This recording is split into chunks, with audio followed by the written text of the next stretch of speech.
Radio. This is your host, Sophie Castle, and today we're going to be doing a deep dive on a difficult subject: censorship online. Now, I'm not going to lie, this one was pretty difficult to do, and that was for a bunch of different reasons.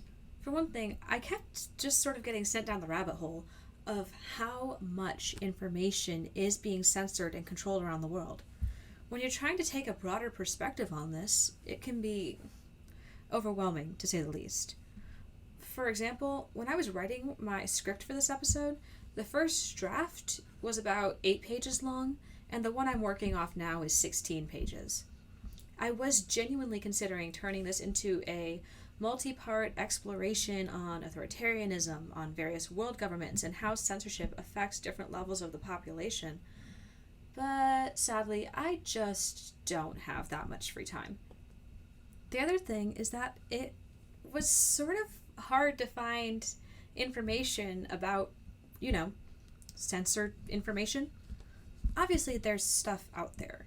Academics have been writing about censorship as long as there has been public information to be censored. I mean, there are literally hundreds of anti-censorship websites, and of course there are always anecdotes online where people's first reaction is to scream that they are being censored for something that they said that may be slightly controversial. So, while I was reading a lot of sources about what censorship looks like, I was getting very little information about the type of data and things that are usually censored. Finally, as I mentioned in my last podcast, I am producing this in America, so a lot of what I was able to find, thanks to the all-knowing algorithm and propaganda machine known as Google, was just information about how China and Russia suppress the internet and limit the reach that their citizens have for communication. So, when I was looking up examples of censorship, everything sort of got a bit anecdotal. And while I am going to be using a lot of those anecdotes in this podcast, obviously you have to take some of them with a grain of salt. So, censorship. We've all heard the word before, and we all think we know what it means. But today, I'm going to cover as much as I possibly can about a topic that has history going back centuries. I'm going to be talking about politics. I'm going to be talking about governments, the things they censor, and the reason why they decide information needs to be censored. I'm going to be talking about what policing that information looks like in the modern age. The internet has become the largest proponent for censorship, and also one of the greatest weapons against it. I'm going to be giving you some examples of how various countries, governments, institutions, and individual websites use the internet to control the flow of information. I'm going to discuss some of the actual technical stuff that goes behind censorship, as well as the social techniques in place that are used to enforce it. Finally, I'm going to talk about how censorship affects everyone through different levels of society. And I do mean absolutely everyone. For example, if you have TikTok, there is proven evidence that you are being monitored and your content censored. But more on that later. Before we get into all of that fun stuff, we've got to go back to the basics. Just first off, what even is censorship? According to the Oxford Languages Dictionary, censorship is the suppression or prohibition of any parts of books, films, news, etc.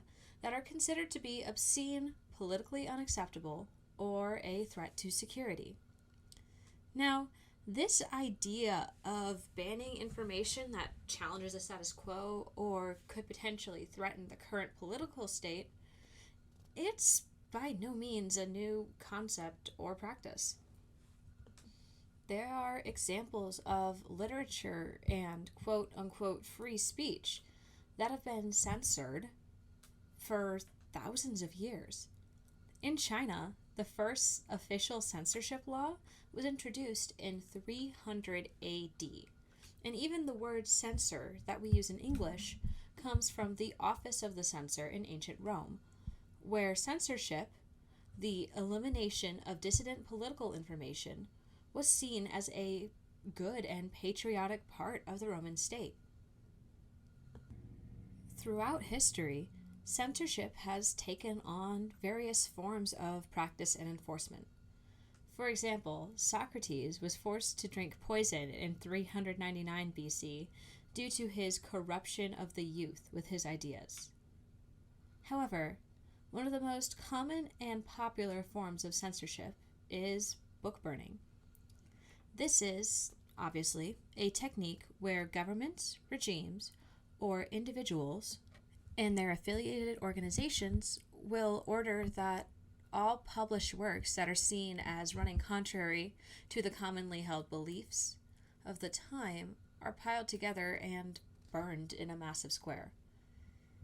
This practice was one that happened frequently in Nazi Germany and is one that the terrorist group ISIS also does on a semi-regular basis. The idea behind this tactic is twofold. First, it serves as a physical way of erasing evidence or information. And second, it serves as a public fear tactic to show the power behind the group that organized the burning. And just for anyone who thinks that this doesn't happen anymore, or is some sort of antiquated form of destroying information, on February 22nd, 2022, in Tennessee, the Global Vision Bible Church led a book burning event that was live streamed on Facebook, where they claimed that churches had the biblical right to burn materials that they deemed were a threat to their religious rights. If you're listening to this podcast, then you probably already know that censorship is something that has changed and adapted to modern society. And a lot of censorship as we see it today occurs via the internet, where these efforts can be maintained and enforced through both technological and social techniques.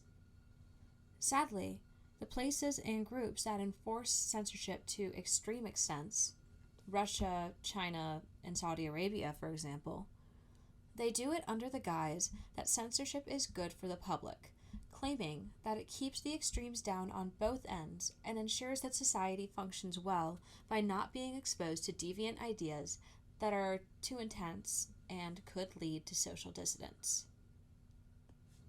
Now, censorship happens in many places amongst many different scales.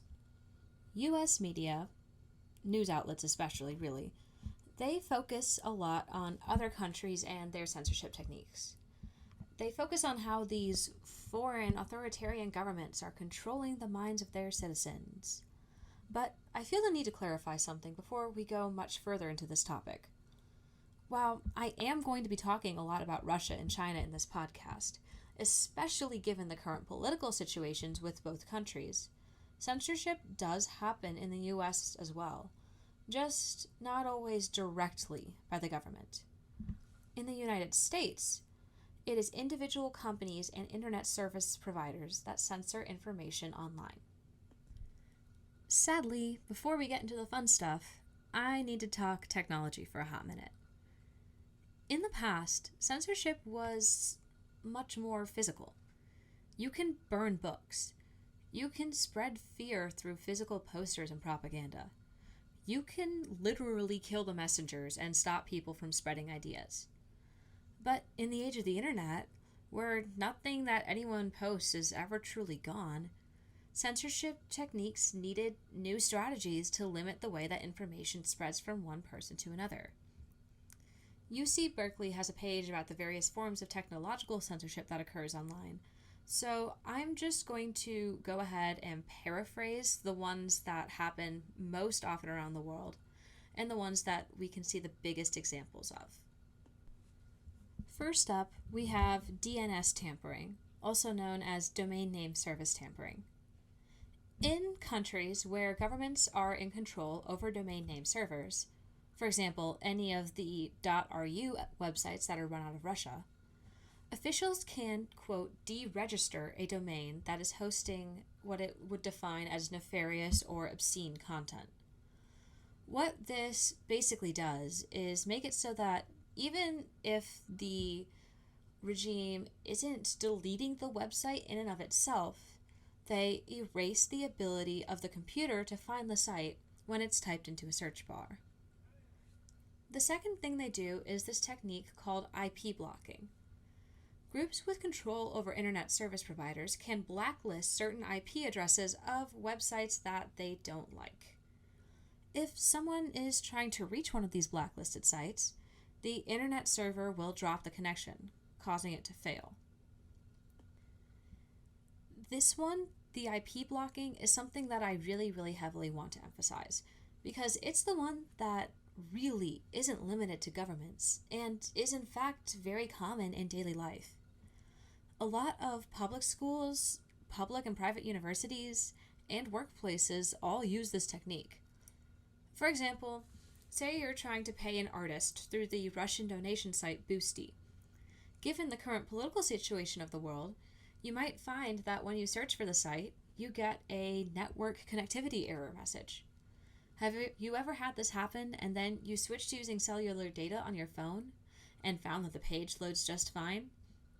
Yeah, odds are that it wasn't the connection that was the problem, but the physical service provider that you were using to try and access the page.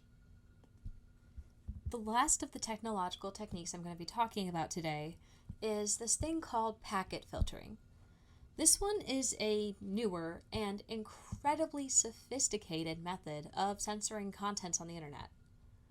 What this one does is it takes groups of data and collects them into what it calls packets of information that were collected from within various pages and websites.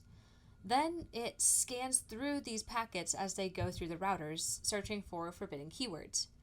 If those keywords are found, the connection may be dropped without warning. The user will see one of various error messages and will most likely not know that the information they were looking for was being censored. A common thread throughout these various techniques is the fact that you're not going to know if you actually have a network error or if someone is actively blocking you from reaching the content that you're seeking. You'll get some sort of message saying that the network is having trouble, and that's about it. Some countries actually require that individual personal computers include software that filters internet content. In China, all PCs must be sold with software that would allow the government to regularly update computers with an ever-changing list of banned sites. And this technique is used in the US as well to set up filtration systems in libraries, schools, and public internet cafes. While, especially for personal computers, VPNs or virtual private networks are very helpful in getting around things like blocked sites through your work's Wi-Fi, they aren't 100% reliable for blocking every type of censorship out there. But here's the thing about censorship. It doesn't really work unless people are willing to follow the will of the people with authority. So, according to Margaret Roberts at University of California, censorship techniques all impose a sort of tax on information, requiring internet users to incur costs for accessing or spreading that information. Now, I feel the need to clarify before I go on using this analogy. Tax and cost in this instance aren't actually financial. The cost involved in spreading information that is being taxed is the risk and emotions associated with the action of spreading information. For example, the cost of spreading anti-propaganda messages in an authoritarian regime is fear. Places and people that seek to censor information have a lot of social techniques that they use in order to make sure that people aren't going to challenge their authority. Roberts calls one of these techniques friction. In this case, information isn't so much made unavailable or illegal, but simply more difficult to access. This is where those 3 software techniques I was talking about end up coming into play. If someone is using a keyword search and uses terms that are banned, their search is going to be continually disrupted. Unless that person has a VPN that can get around whatever filters or coding is put in place, or they have the technical know-how to bypass it themselves, then they don't really have the means to get the information they're looking for. So it's just not available. It's not illegal. They're allowed to look for it. They just can't find it. So they assume that it doesn't exist, or that no one else has had, maybe, for example, dissident thoughts. When in reality, it's the terms that they're using in and of itself that are being suppressed. Another social technique that is put into play when it comes to censorship is this idea of what Roberts calls flooding. This is where governments or institutions will spread massive amounts of information/misinformation onto a single platform, usually under various accounts. This is a technique that is definitely more noticeable, especially during an election season in the United States. This technique has two effects. First is that it promotes a single ideology and makes it so that wherever you go online, you can't escape it. The second thing that it does is drown out other events and information that could disseminate amongst various online platforms. So, building off of those two concepts, I'm going to come back to this idea of tax and cost. Even in places where citizens know that their internet and access to information is being censored, the effects of censorship are kept in a gray area on purpose. In some of the more extreme places where censorship is actively and heavily enforced, people do not always know what information is punishable and how it's punishable. For example, the CCP, the Chinese Communist Party, uses this type of fear tactic online by hanging the lingering threat of the consequences of trying to violate censorship over their citizens' heads, but by never exactly clarifying what those consequences are. Users instead rely on rumors posted on forums about people who violated the unspoken censorship rules by doing XY thing and were put in prison for it. This brings us to our next topic, China and its Great Firewall. So, this is something I mentioned in my last podcast episode, and it's something I really wish I had more time to go in depth on, because it's a fascinating subject that I could spend an entire episode talking about.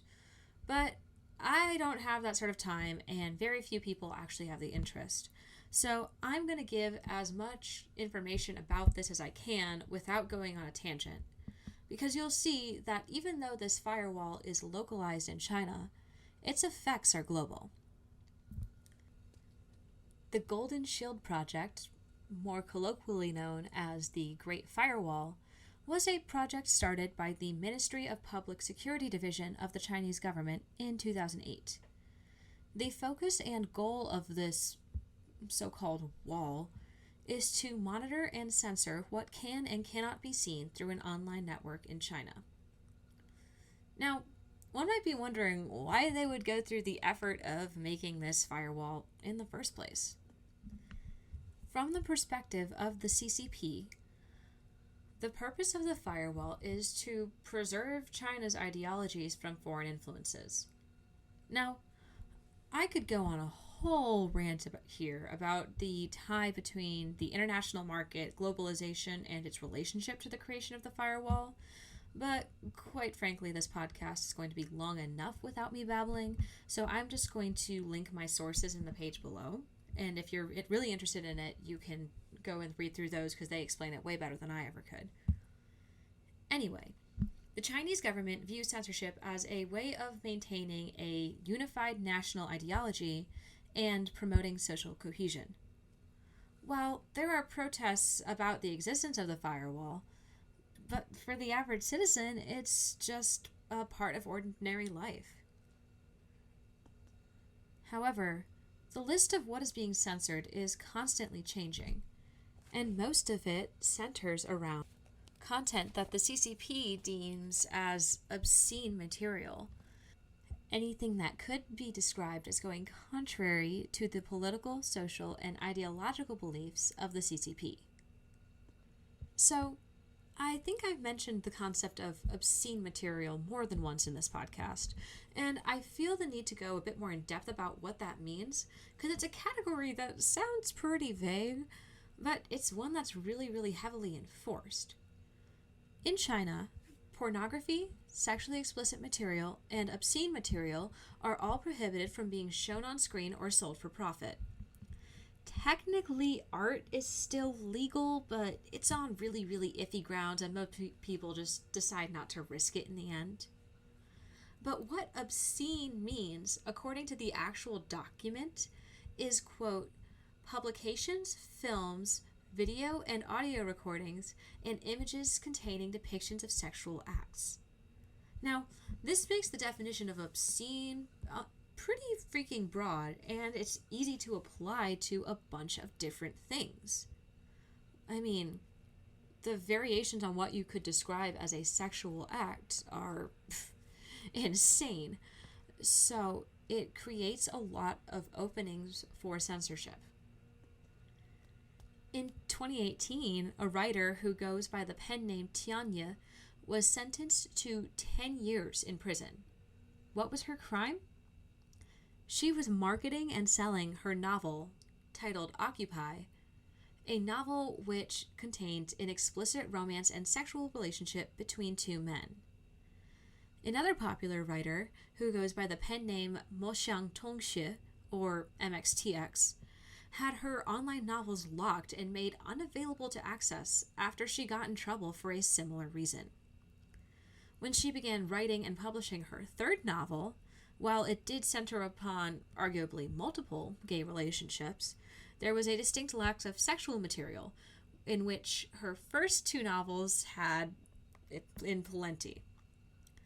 In 2016, the CCP ordered the removal of China's first online gay-themed TV series, and in June 2017, under the government's direction, the China Netcasting Service Association issued new guidelines that required removing all videos featuring any same-sex content from the internet.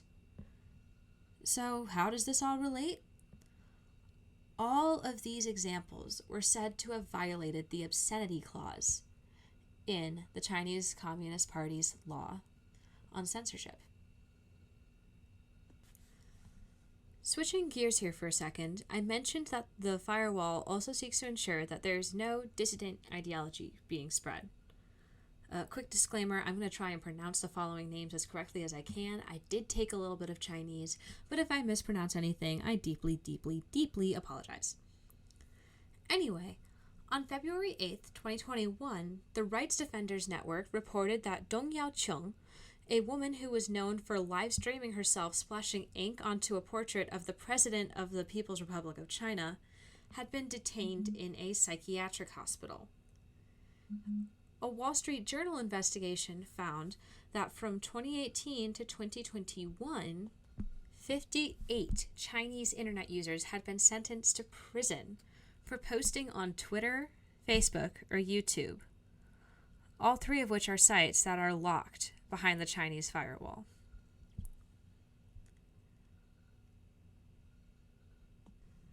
I'm going to go ahead and actually switch topics again. Given the current situation with the war in Ukraine, I thought it would be appropriate for me to try and cover Russia and what their internet world looks like. Because, quite frankly, it is really, really complicated. In 2019, President Putin signed the Sovereign Internet Law, whose goal was to protect the Russian segment of the internet from threats to its security, integrity, and sustainability. Does that sound like anything else that was previously mentioned here? Interesting. Anyway, the law requires that internet service providers install the technological means to counter external threats into their network. This equipment allows the government to track, filter, and reroute internet traffic. This law also requires the creation of a national domain name system, or DNS for the rest of us. I've mentioned it before, but a DNS works sort of like an address book. It translates questions sent by URLs to IP addresses and helps connect users to the websites that they're looking for. By forcing internet service providers to do this, it allows Russian authorities to manipulate the results of questions that can be typed into the search bar. One of the things that this sovereign internet can do is essentially isolate individual areas of the country and stop them from accessing information about current events. This sovereign internet allows them to do rolling internet blackouts in order to ensure that news about protests, wars, and other political dramas don't get spread outside the area in which they occurred. Now, a lot of the information I'm about to say was stuff that I found on Wikipedia. While I would normally not cite Wikipedia as a reliable source for anything, pretty much all the other information about this was locked behind paywalls, therefore making me unable to access it. Ironic, right? Anyway, moving on. Roskomnadzor, I know I'm not pronouncing that right, but it's the only way I can pronounce it. Anyway, it is the Russian federal executive agency responsible for monitoring, controlling, and censoring mass media. This agency specializes in electronic media, mass communication, and supervising compliance with the law. What it effectively does is administers the Russian censorship filters that create the sovereign internet. Fun fact, they actually threatened to completely block the Russian version of Wikipedia because they say that Wikipedia was illegally distributing information about the invasion of Ukraine. Currently, Roskomnadzor, you know what, I'm just going to call it RK from now on. Currently, RK has a block list with over 1.2 million URLs. As of February 26, 2022, Twitter has said that access to the platform is now being restricted in Russia. In March of 2022, RK began to block access to Facebook and Instagram, and in April of 2022, RK fined Google the equivalent of 94 million USD for not removing, quote, illegal content from YouTube. They also fined TikTok the equivalent of 27,000 USD for not removing content related to the LGBT community. In the same month, they blocked the chess website, chess.com, because it posted 2 articles that were critical of the Russian invasion of Ukraine. Within the country of Russia, RK has accused 10 Russian outlets of publishing false information about the war in Ukraine and has threatened to fine or block those outlets. They have also published a warning to mass media about, quote, disseminating false information, claiming that only information from official sources can be published about what the government calls the special operation on Ukraine. Furthermore, a recent investigation has proven that RK is also a surveillance machine. The New York Times was able to discover that, for a few years now, RK has compiled collections on individuals and organizations that post content that's critical of the current Russian regime. It has monitored websites, social media, and news outlets, and labeled them as pro or anti-government or apolitical. Reportedly, some of the people who were behind the anti-government accounts were arrested or were forced to leave Russia entirely.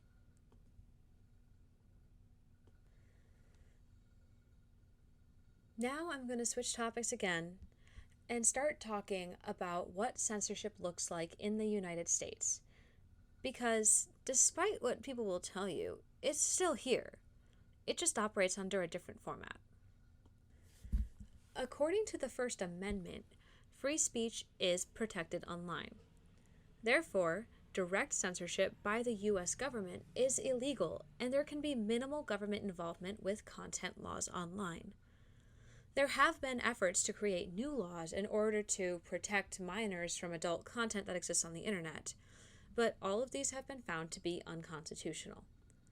The only material that is exclusively illegal in the overall United States is content that shows child pornography, the endangerment of children, or something that could actively put children in danger. However, just because it's illegal for the government to censor material doesn't mean that individual institutions, websites, and service providers can't filter or ban material that can be created or accessed. Usually, this is, quite frankly, various forms of pornography that is restricted on social media. And this is more commonly described as content moderation. According to onlinecensorship.org, content moderation is the practice of applying a predetermined set of rules to user-generated content in order to determine whether that content is permissible or not. When you hit agree to the terms and services of a website, you are agreeing inherently to abide by the rules of content moderation. In 2017, the Trump administration repealed net neutrality, and in doing so, they, quote, created an environment in which it would be easy from a technical standpoint for internet service providers to interfere or block internet traffic, said a professor from the University of Michigan. The architecture for greater censorship is already in place. Today, many countries start with legislation that compels internet service providers to block something that's obviously bad, like child sex abuse material. But once that blocking infrastructure is in place, governments can block any websites they choose, and it's usually a very opaque process. So, that's all well and terrifying. But you'd think that people would be semi-aware if their information in the United States was being censored. But there are hundreds of thousands of people whose content is being monitored, tracked, and censored on a daily basis, and they don't even know it. In 2016, the Chinese company ByteDance created the globally popular app known as TikTok, and formerly known as Musical.ly. This video-based platform curates a specific For You page that is created by tracking a person's engagement within the app, gathering basic demographic information like age, gender, and general interests. This is done through the infamous TikTok algorithm, which works 24/7 to cater content to internet consumers. And I am going to describe interaction in this platform through the language of consumers, creators, and producers, because it has very much become something about monetization. Anyway, this algorithm is constantly storing information based on the user/consumer's actions on the app in order to ensure that more time is spent there, pretty much. At first glance, TikTok does appear to be relatively harmless. It's mostly people posting funny dances, showing off their skills in various hobbies and activities, and, quite frankly, making jokes that are similar to what once existed on Vine. However, the longer one is on the app, you might begin to notice a few things that seem a bit strange. From phrases like unalive, sex spelled with 2 G's instead of an X, and lesbian spelled with 2 $signs, you'll start to learn that those words aren't just strange internet language of the new generation. They are strategies to make sure that creators' videos don't suddenly disappear. Australia's International Cyber Policy Centre released a report on 2 apps, TikTok and WeChat, both apps that were created and are run by people in China. Their findings, released in a 70-some-odd page document that I read in 2 hours, quite frankly, it should be alarming. TikTok is fairly well known for its algorithm and its content moderation process. Part of this process includes scanning through videos, through packaging, and deciding which video should be promoted. if the algorithm finds certain keywords that are a little risky, it'll automatically tag these videos with not for feed, meaning that even if the video is public and hasn't been blocked or deleted, it won't show up in people's For You pages. You can only find these videos by going to the original creator's page, assuming that they hadn't taken down a video that had bad demographics. This is something that's really dangerous given how TikTok creators and consumers use the app as a way of spreading messages about social justice. On TikTok, they found that the hashtags related to LGBT issues are suppressed in at least 8 languages, meaning that they are likely not to be circulated through people's feeds and be seen. Hence why the hashtag lesbian with 2 dollar signs or gay spelled GAE exists. The hashtag ACAB tag has been shadow banned since the BLM movement kicked off again in 2020. And furthermore, hashtags related to the criticism of world leaders are also censored. For example, the Russian hashtag that translates to Putin is a thief, that was made especially popular when the invasion of Ukraine started, it's a tag that's been censored since the beginning of 2022. So, why is all of this happening? The current owner of TikTok and its operating company ByteDance play an active role in disseminating CCP state propaganda. Now, the company is based out of China and therefore does have to follow local internet laws. This, in and of itself, would not necessarily be a problem until you see what happens with users outside of the Chinese diaspora who use this app. For example, managers in the United States were instructed to hide videos that contained not only messages that were contrary to the CCP values, but any political messages at all. Finally, not only does TikTok shadow ban individual videos and users, it floods feeds with content from shadow accounts. These accounts appear to be content made by the general public, but they are often found to belong to employees of certain companies and governments and exist solely for the purpose of diffusing corporate or government propaganda. Once again, that should be pretty terrifying. But perhaps the most alarming thing is that the Australian policy report revealed was that TikTok is now legally required to ensure that all their algorithms that run underneath the app promote the Chinese Communist Party propaganda and values. Now, this next part is my own hypothesis, but I think it's one that's not without basis. I talked in my last episode on online communities about how the internet has led to a resurgence in purity culture online. I think that this aspect of the TikTok algorithm is behind this change that has occurred online. As I mentioned earlier, any sexually explicit material is illegal in China.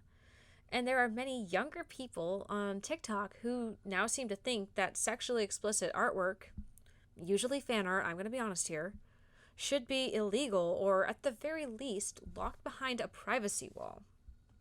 There is a general thread of Puritanism that directly follows along the beliefs of the CCP.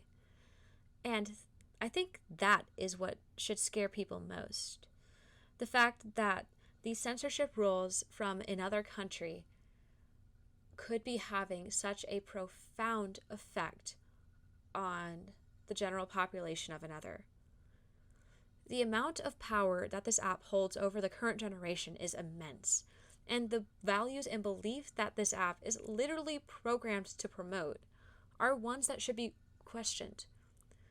We should be questioning why certain videos are being fed to us. We should question who's making these videos. We should question the messages that they are spreading. TikTok is made to spread misinformation, propaganda, and stop the spread of actual facts and truth. This app has the ability to actively change the minds of hundreds of thousands of people in a way that is so subtle, most people won't realize that it happens until far, far later down the line. I wish I had a neat way to wrap up this episode. I wish I had a way to say, but we can change this and here's how. But I really don't. The levels of censorship that we're seeing online are almost beyond the ability of the individual to stop. All I can say is that I hope this podcast has been informative. I hope it opens your eyes to something that is all around you. This idea of censorship that happens on the internet, it isn't going away. So we as people of the world and users of the internet have to be wary of what we are seeing online. We may not always be looking at the algorithms behind our apps, but be sure they are always looking at you. This is Sophie Castle at Night Owl Radio. Thank you for listening.